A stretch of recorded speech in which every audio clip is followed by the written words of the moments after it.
We live in a world now, right, where like male authority is no longer respected. And what I mean by this is like if a guy puts a boundary on his chick, like let's say she wants to go on a trip and he says, I don't want you going on that trip. Instead of the girlfriend saying, you know what, that's probably right. You probably shouldn't go on a girl's trip to Tulum with your girlfriends that are all single and or whatever, blah, blah, blah. They're going to say, no, he's controlling. That's toxic. That's up, blah, blah, blah. Because why? There's a general lack of respect for male authority in 2023. So what I teach guys is, and you have to be that guy and make the girl the right girlfriend for you. Because a lot of these girls come in indoctrinated with bad habits, etc. And this is why I tell guys, you got to in the bullshit out of girls. You got to mold them, dude. But then I say this shit, that's misogynistic.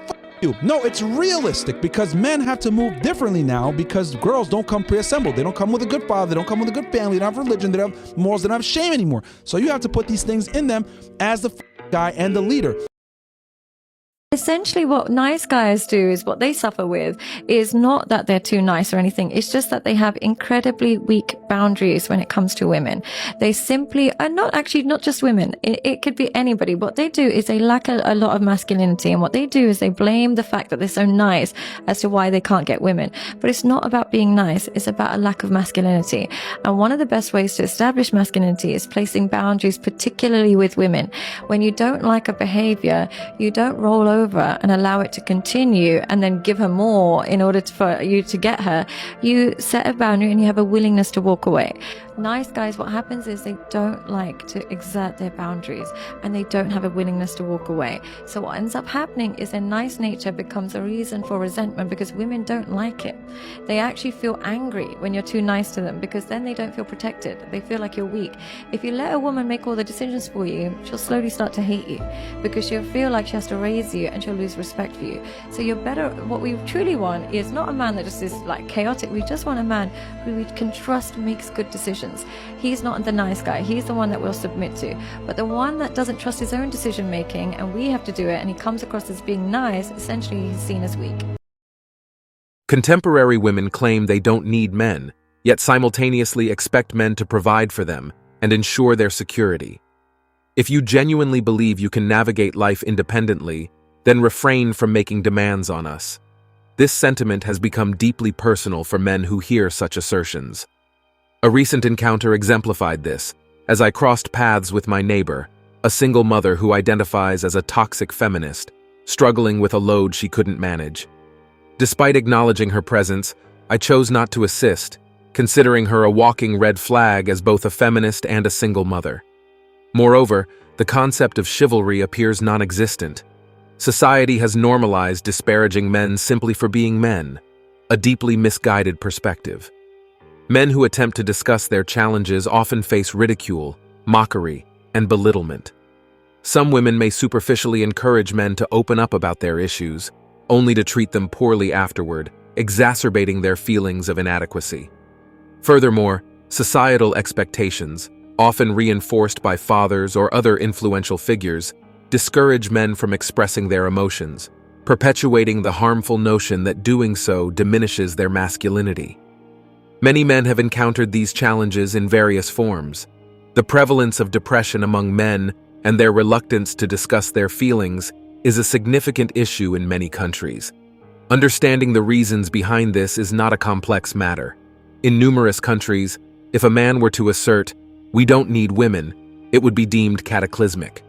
However, when a woman declares the equivalent about men, it is often met with laughter, deemed humorous, and men are expected to accept it. In many countries, men are treated as inherently flawed solely because of their gender. In response to women asserting they don't need men, it seems pertinent to remind them of the myriad contributions men have made and continue to make to support these supposedly independent women.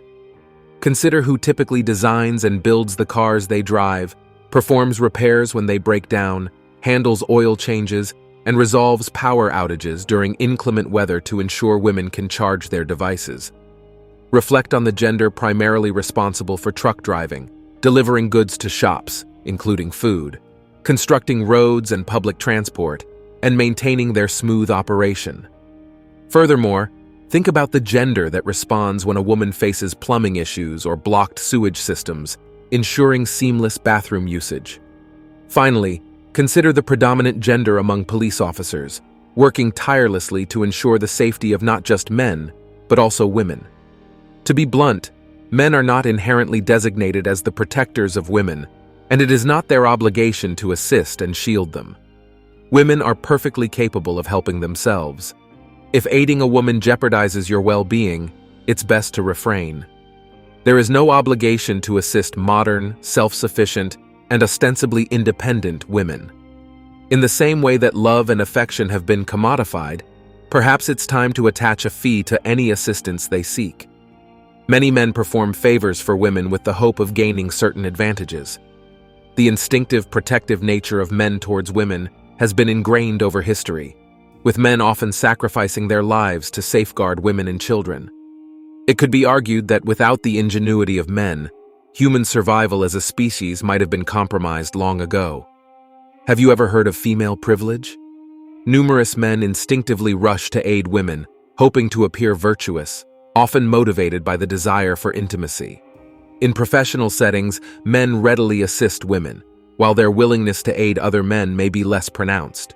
Conversely, women seldom extend a helping hand to men, and the expectation is for men to handle challenges independently.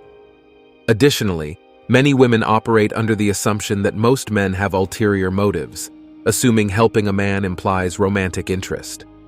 Unfortunately, some women exhibit arrogance, perceiving assistance to a man as a form of lowering themselves, at least in most cases.